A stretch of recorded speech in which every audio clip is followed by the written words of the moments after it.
Good morning. Our prelude this morning is from the Singing Living Tradition hymnal, number 389, Gathered Here. Please join me.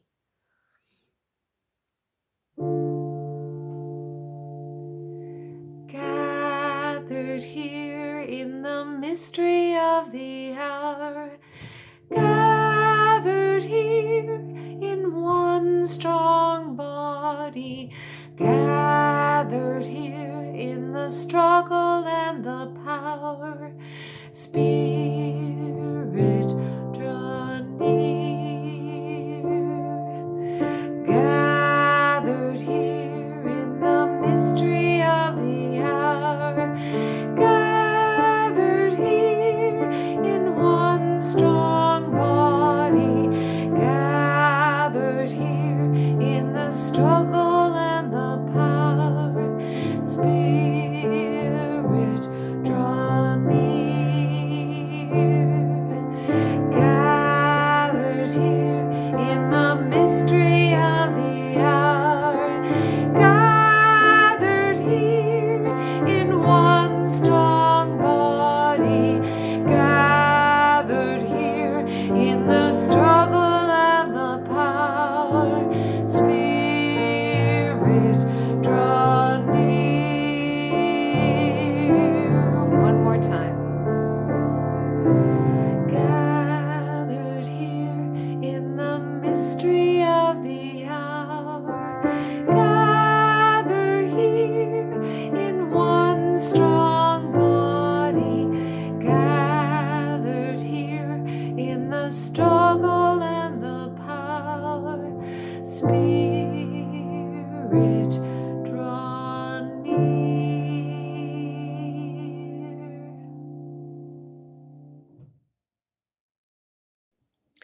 Good morning. Welcome to the First Unitarian Church of Hamilton. My name's Jennifer Kay, and I'm this morning's service leader. Before we begin the service, I'll just share a couple of reminders about using Zoom. We're all getting used to it, so just a couple of points. We request that you only use the chat function in private mode. Using it with everyone is a bit like speaking out loud to the whole room, whereas if you use it in private mode, it's more like whispering to the person next to you. People do find it distracting, so please just chat to individuals. If you want to show your appreciation, you can use the icons for clapping or thumbs up, or of course you can always do this. And a reminder that at the end of the service, everybody's going to be placed into small breakout groups for a virtual coffee hour for about 20 minutes. So if you don't want to be in a breakout room, then just please leave immediately at the end of the announcements. We acknowledge that we are not the first people on this land, nor will we be the last. We acknowledge our connection to the web of all existence, honoring the past and preparing for the future. The stewardship of the original people who lived here preserved this place for our generation. We seek to be respectful stewards of this place for those who follow. Whoever you are, whomever you love, and wherever you are on your journey of faith or your search for meaning, today you are one of us and you're welcome in this house of worship. Our mission is to nurture one another, serve the community, and inspire action to heal the world. I would like to thank everybody who's involved in bringing today's service together, and especially to Victoria, who will be sharing her wisdom on the topic of wisdom with us today.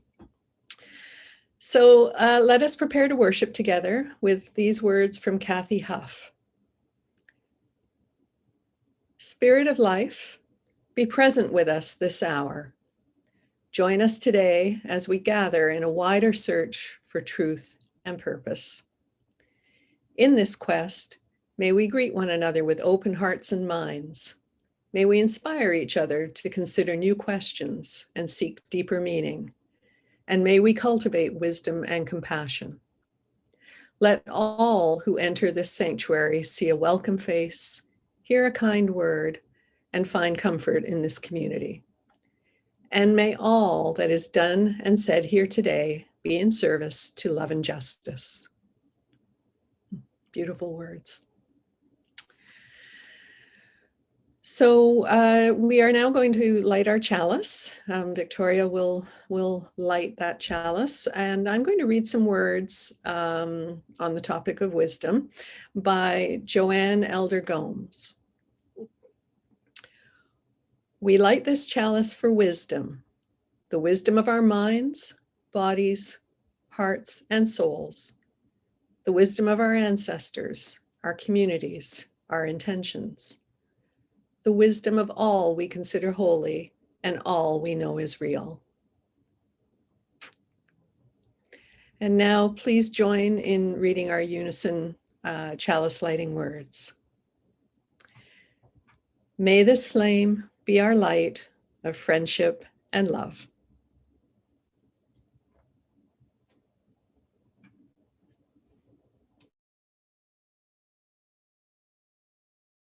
Number 1026, If Every Woman in the World.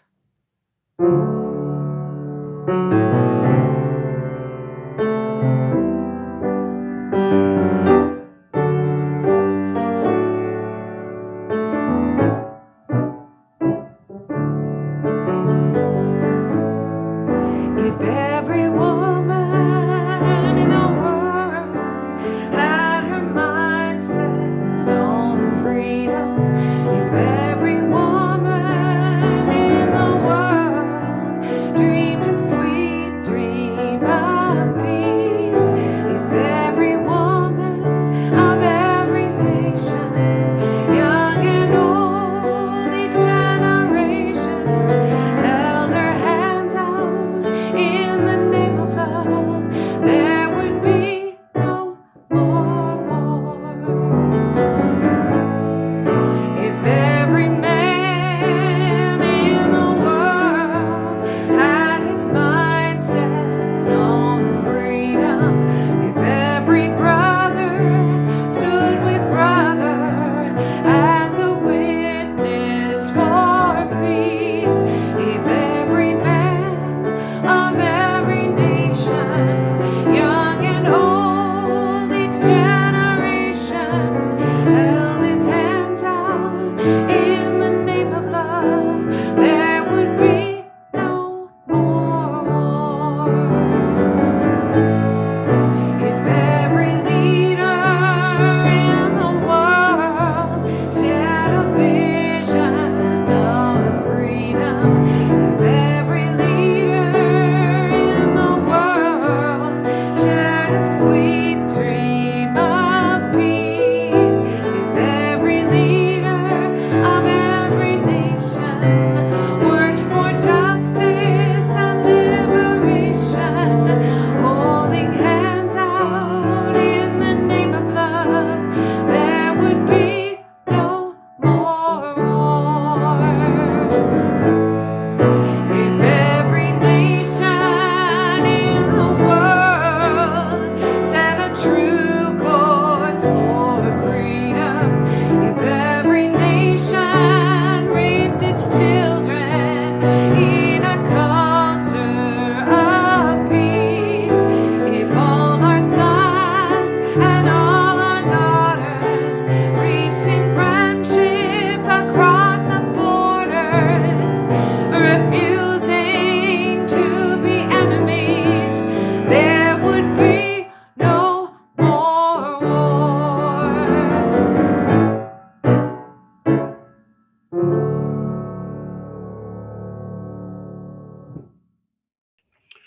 Our story today talks about a particular kind of wisdom, the kind of wisdom to see injustice and the strength to work for change. And it's about Emmeline Pankhurst and written by Lisbeth Kaiser.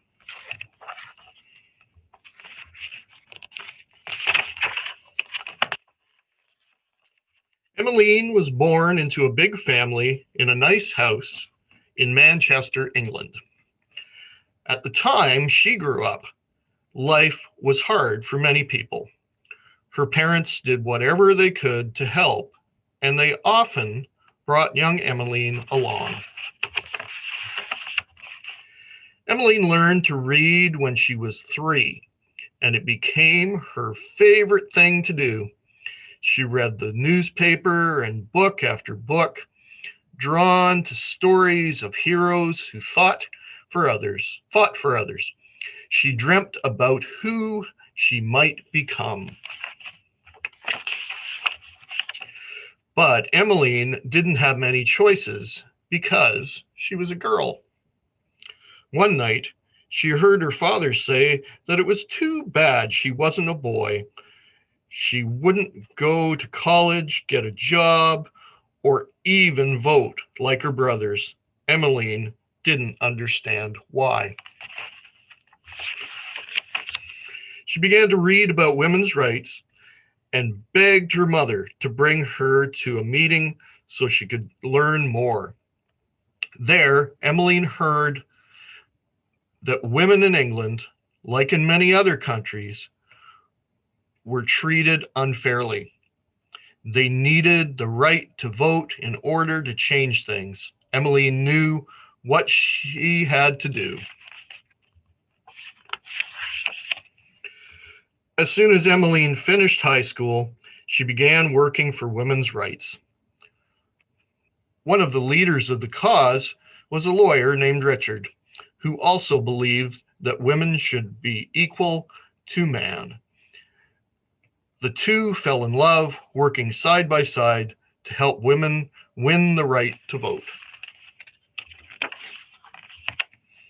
Emmeline and Richard married and had a family, and for many years they tried to get voting rights for women, but nothing changed. Sadly, Richard became sick and died, leaving Emmeline with 4 children, little money, and no rights as a woman. Emmeline had to work very hard to support her family, but she didn't stop supporting women's rights. Soon it was her daughters who begged Emmeline to take them to a meeting. They asked why women had been following unfair rules for so long. This gave Emmeline an idea. Emmeline and her daughters became the leaders of a new group of women, a group that would stop following the rules and would fight for their rights. People called them suffragettes. They started speaking out on street corners and at fairs. They stood up to protest at big meetings, and some people laughed at them, but others began to listen. The government tried to stop them, so they fought harder. They marched in the streets. They broke windows, set fires, and chained themselves to railings. Even though some were hurt and others arrested,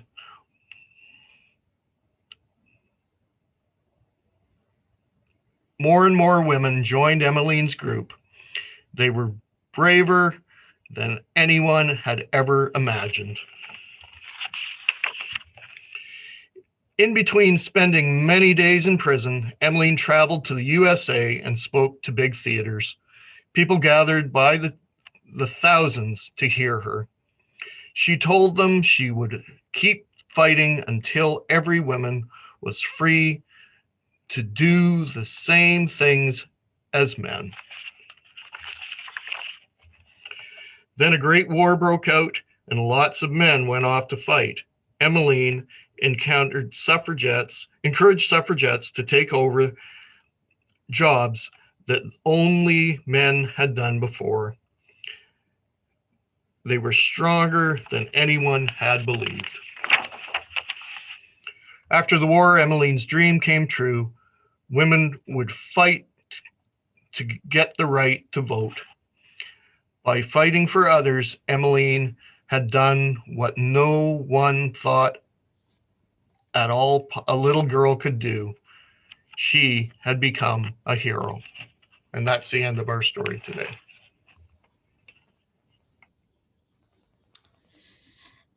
Thanks, Tim, for that story about Ms. Pankhurst and the efforts that she went to. I look out and see all of the faces of women who have benefited from the work of our sisters in the past, and frankly, all the men who have benefited from their work as well. It's time now for a time of contemplation and quiet. So find a comfortable place for body, mind, and spirit for a few moments and listen to these words from Joanne Elder Gomes. It's a responsive reading, and John will be putting up the phrases that you need to speak where you are in response. We have wisdom in our uncertainty and in our growth. Each of us knows more than we know, and each of us changes in every cell, every synapse, every stretch of muscle or mind. What is the meaning you give to your own life? How are you growing and changing? You have wisdom that we want to know about. And let's say together the responsive words. There is so much wisdom within each person. When we gather for worship, for meetings, for social times together, the members and friends of our congregation have so much to give each other: a listening ear, a thoughtful comment, the sharing of joys and sorrows. What are the purposes of our gatherings? What do we learn from each other? We have wisdom we want to share. And read our words. There is so much wisdom in our gathering. When we serve others, we grow from knowing them. When we teach others, we learn from their lives and their knowledge. When we reach out into the community, we experience new perspectives, make unexpected discoveries, explore wider horizons. What do others know that we can learn from? They have wisdom we need to experience with them. And we say together, there is so much wisdom in our community. There are so many people to meet, books to read, songs to listen to, stars to contemplate, birds to watch, each containing as much wisdom as there are grains of sand or drops of water in the ocean. Our inner life and the worlds around us and beyond us grow wider and deeper with each day. There is so much wisdom to discover inside us and around us. And together we say, there is so much wisdom in the world. So may we no longer be silent, for now we know that our words help others to speak. May we no longer be afraid, for now we know our survival helps others to speak out. May we no longer be still, for now we know our actions help others to speak their truth. Amen.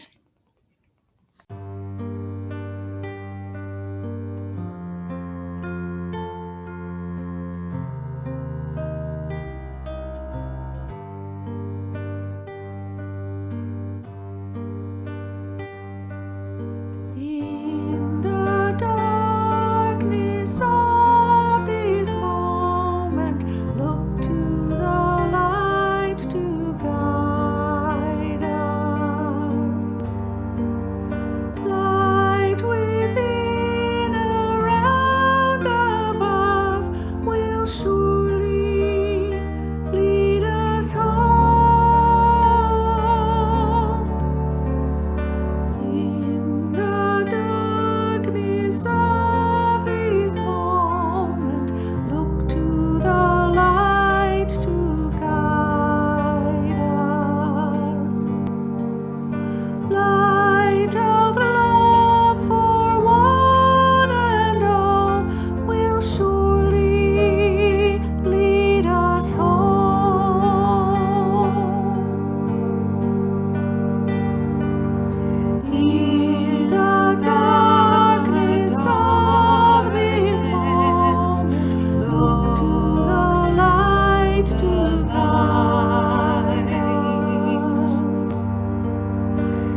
Thank you for that. That was beautiful, Cindy and Rachel. You know, wisdom, it is said, is the ability to use your knowledge and experience to make good decisions and judgments. Of course, the irony is that it is often our bad decisions and diluted judgments that lead us to gain that very knowledge and experience. Wisdom is the ability to know what is true or right, the collection of one's knowledge gained from living one's life in relationship to the world at large. Sometimes we call it common sense. We think everybody should have it. And yet wisdom is not innate. You have to get out there and interact with the world in order to get it. It takes action, doing something, taking a risk, and then reflection. Thinking about what you chose to do and considering and evaluating the outcomes to learn the life lessons that add to our sense of being wise. Knowledge comes from learning. Wisdom comes from living. By learning as much as we can, analyzing our experiences and putting our knowledge to the test, we can become wiser about how we live our lives. It seems there are a number of lessons we need to learn to function in a lifetime. You know, there's things that some of them are common lessons to us all. You shouldn't touch the hot stove after you just turned off the burner. It's better to let the dog come to you than to go to the dog. Always check the thickness of the ice before you put your skates on or you skate out onto the pond. Other lessons seem to be uniquely our own. Which people in our lives we can trust, how far we can push the boundaries of good taste and keep our friends, and how long you can put off taking out the garbage after mom tells you to before she gets really mad. Each of these kinds of learning takes some practice. We have to try to do or not do something to see where the limits are and the limits of people who are important to us. Learning takes thinking about what we have done and the reactions that we experienced. Did we get positive or discouraging feedback about our choices? Did we achieve a good outcome and accomplish what we'd hoped? Do we feel better for the experience? Is it something that we think we might try again? Sometimes we learn the lessons of life very quickly. In those instances, it only takes one real try for us to get a clear picture about what works and what doesn't, what will serve our needs or doesn't, and what will get a pass and what won't. And we all know that there are other cases in our lives where through a lack of awareness or confidence, or perhaps just plain stubbornness, we try it again and again and again before the light bulb finally goes off. And we get the message to give it up or give it a try in another way. And of course, life's learning comes not only through happy and positive experiences. Sometimes life's lessons are very painful. The good news, says singer Holly Near, well, the good news is that if you have the guts to keep making mistakes, your wisdom and intelligence leap forward with huge momentum. You know, I've heard it said that the best mind-altering drug is the truth.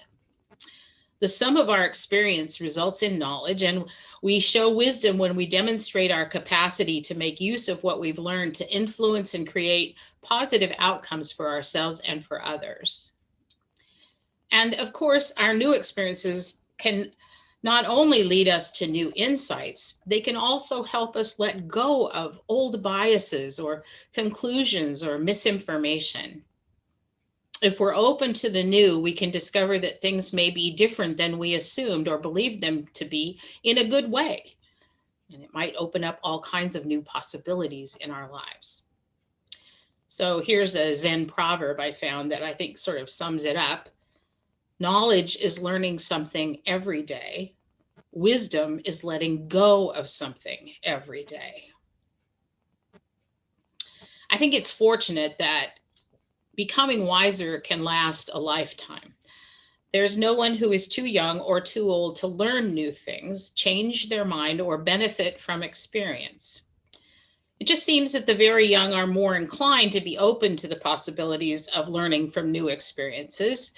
Perhaps they're more motivated to keep trying to master some new skill or understanding because it gets them something that they want.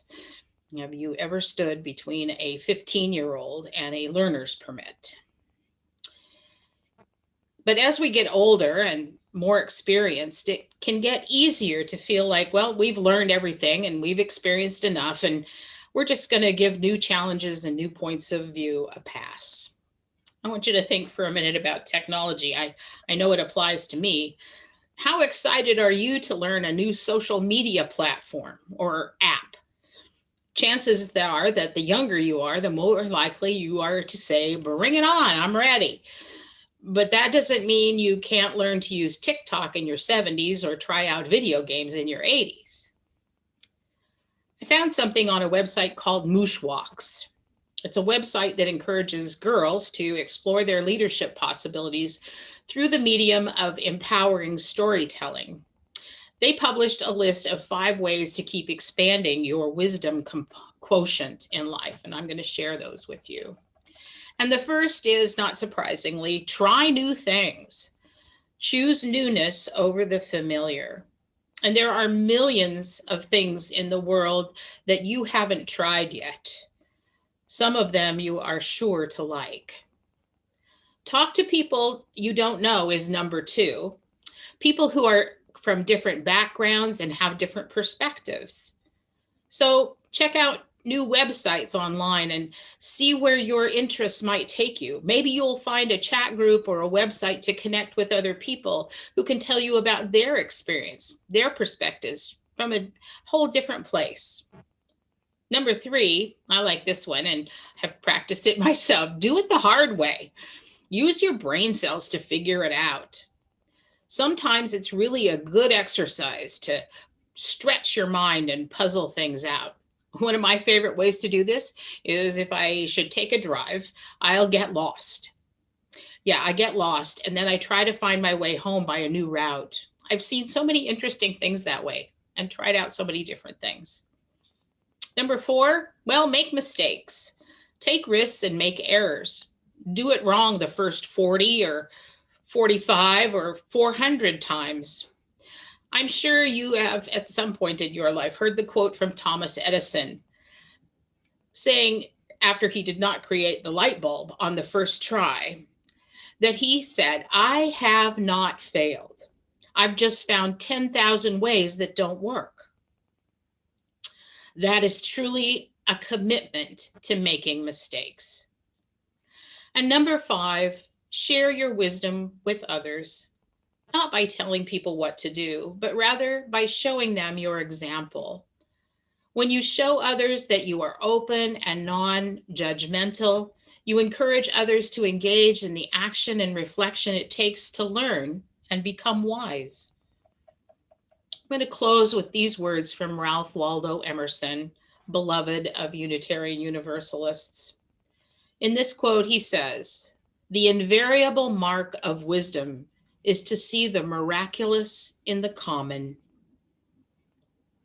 I hope you find ways to see the miraculous in the common in the days and weeks ahead. I hope you continue to grow in wisdom and experience and new understandings every day of your life. And when confronted with challenges, I hope you have worked so hard to fill up your wisdom bank, and it is so full that you can confidently face those challenges and triumph in the face of challenge and adversity. Blessed be. Number 1028, The Fire of Commitment.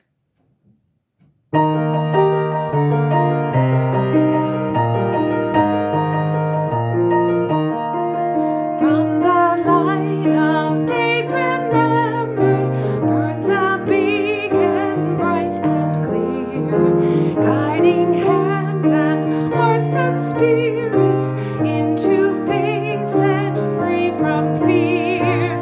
When the fire of commitment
which demands a deeper justice built by our courageous choice. When the fire of commitment sets our mind and soul ablaze, when our hunger and our passion meet to call us on our way, when we live with deep assurance of the flame that burns within, then our promise finds fulfillment and our future can begin.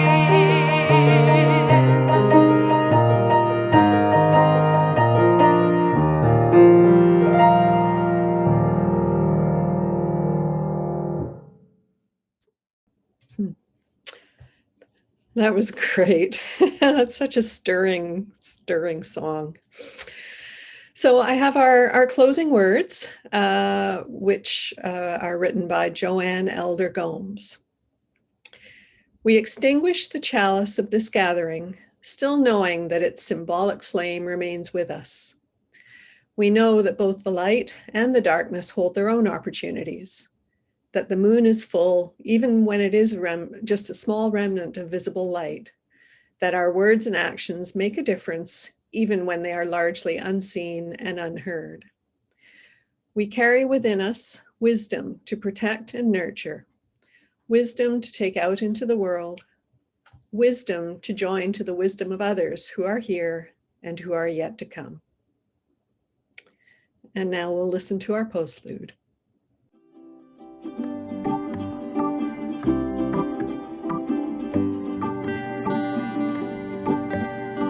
Yesterday a child came out to wander, caught a dragonfly inside a jar.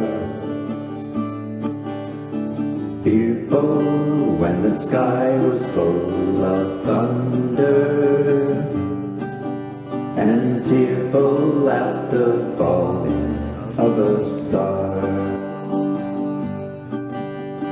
Then the child moved 10 times round the seasons, skated over 10 clear frozen streams. Words like, when you're older, must appease him. Promises of someday make his dreams. And the seasons, they go round and round, and the painted bones go up and down. We're captive on a carousel of time. We can't return, we can only look behind from where we came, and go round and round and round in a circle game.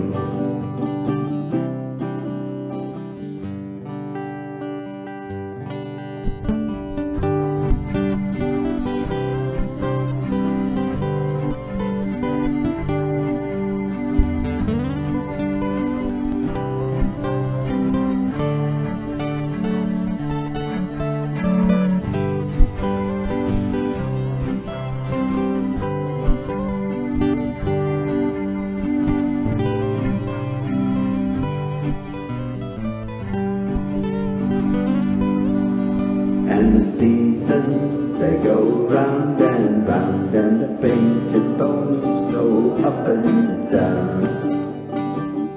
We're captive on a carousel of time. We can't return, we can only look behind from where we came, and go round and round and round in the circle game. 16 springs and 16 summers gone now. Cartwheels turn to car wheels through the town, and they tell him, take your time, it won't be long now. till you drag your feet to slow the circles down. So the years spin by and now the boy is 20.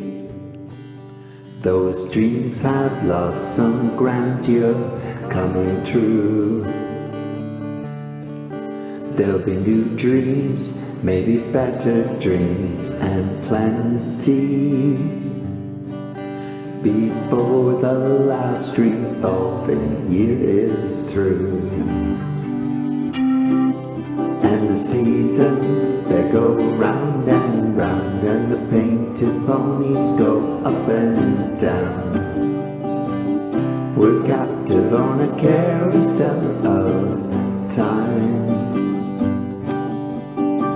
We can't return, we can only look behind from where we came, and go round and round and round in the circle game.